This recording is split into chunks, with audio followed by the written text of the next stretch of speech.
So I'm back with part 2 of the video on our trip to Honduras, and you'll see as these pictures scroll through several things happening, but two main things.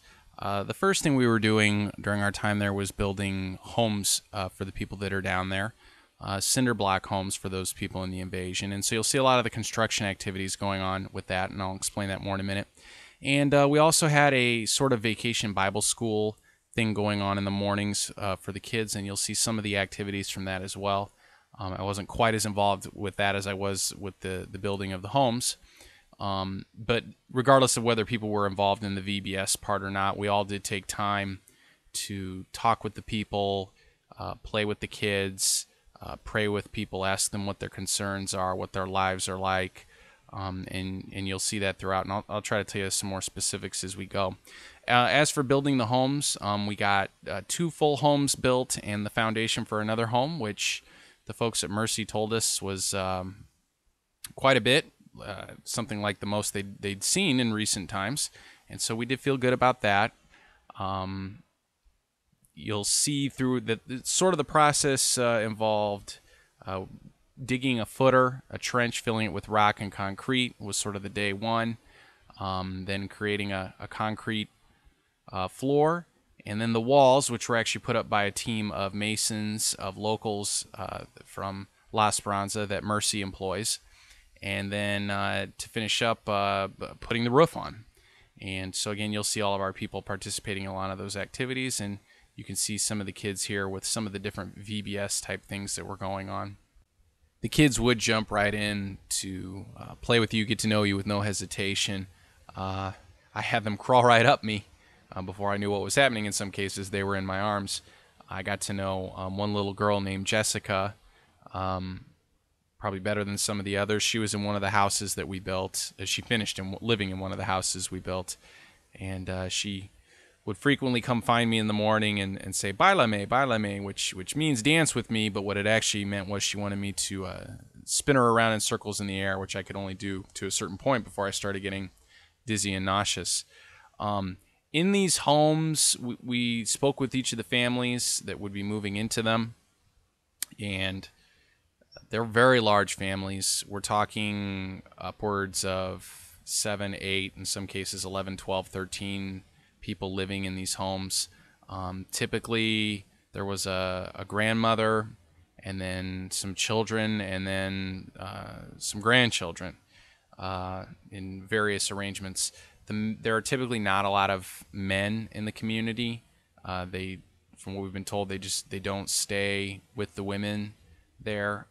They leave them with the children, and marriage is just not something that's valued. So the women end up being on their own in a lot of cases, trying to provide for the children. And of course, it's very difficult in a place where there's not a lot of education and a lot of jobs. We did get to speak with each of the 3 families that had the homes extensively. I can't tell you how appreciative they were. I mean, people were moved to tears, thanking God for the home, for what we'd done for them. They did want us to pray with them. One woman actually did become a Christian while we were down there through the efforts of one of our translators, and getting to hear them talk was amazing, because while I couldn't always say what I wanted to say, I could understand most of what was being said in most of those situations there in the invasion. Even in the cases we found sometimes where there was a man in the home, one woman asked us to pray for her because her husband, who has stayed with her, but he mistreats her and beats her. I mean, the stories are just very difficult to hear, how they fear for having enough food. It's just a very, very difficult situation for all those involved. We really did enjoy getting to talk with the families and work with the families. Here you can see one of the masons' crews that was putting up the walls. It was a challenge physically. I mean, this was difficult work. We were fortunate to have a large group of 18 people where we could swap people in and out as people got tired. As the week went along, we were in the rainy season, and we definitely got hit by some rain. It seemed to get wetter every day we were there. It never quite knocked us out for a full day, but sometimes forced us to stop early. You'll see in some pictures in a minute that right when I got up on one of the roofs, we got hit pretty hard with some rain and had to discontinue that a bit early one day. But we did manage to eventually get back up there and finish the roof. Now, as I mentioned before, Mercy's involved in a lot of different types of ministries down there. And one of the ones that's really the neatest is called Hope in a Future, which is designed to provide for educational needs. We got to meet with some kids from that. You'll see those pictures starting in a few seconds. Basically, Hope in a Future is designed because after 6th grade, public school is no longer free in Honduras. It's about $500 per year for a kid to continue through high school, which many of the families just don't have. And that's not just the families that are in the invasion, but also the families throughout La Esperanza. And so this scholarship program allows these kids a chance to continue with their education. We got to go to their youth group, which was cool by any standard.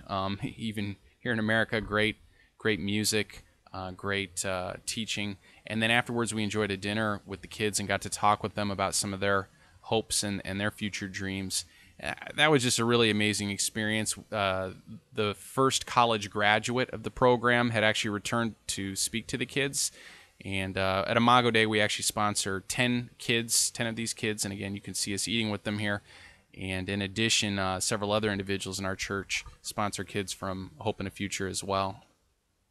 So as my little slideshow winds down, I just want to say thanks one more time to everybody for supporting the trip and making this possible. If there's any questions you have that I can answer for you, give me a call, shoot me an email, whatever you can do. If you think your church might be interested in sponsoring a team to go down, I'd be happy to put you in touch with the right people to do that. Or just any questions you have about the trip, please let me know, and I would love to discuss it with you further personally. Thanks.